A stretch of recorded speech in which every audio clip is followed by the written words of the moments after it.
On pourrait penser que les ravages de l'opium étaient confinés à l'Orient d'autrefois.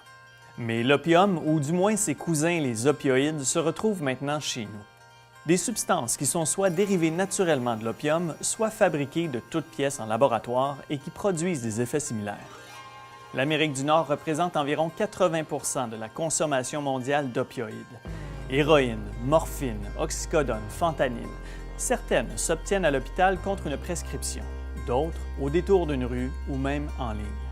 Ce qui veut dire qu'à peu près n'importe qui peut devenir accro, que ce soit un jeune toxicomane, une sportive qui tente de se remettre d'une blessure ou même un septuagénaire qui est soigné pour des douleurs aiguës suite à une chirurgie. Le principal problème, c'est qu'il suffit de prendre un opiacé de façon régulière pour quelques semaines à peine pour que notre corps ne puisse plus s'en passer. Le Canada est désormais au premier rang mondial de la consommation d'opioïdes par habitant. Plus de 300 000 Canadiens en seraient dépendants. En juillet dernier, la ministre de la Santé a tiré la sonnette d'alarme. Selon elle, on fait face à une crise nationale de santé publique. Certaines provinces sont déjà sur le qui-vive, dont la Colombie-Britannique qui a déclaré pour la première fois l'urgence sanitaire publique et qui a vu les cas de surdose fatale augmenter de 75 % entre 2015 et 2016.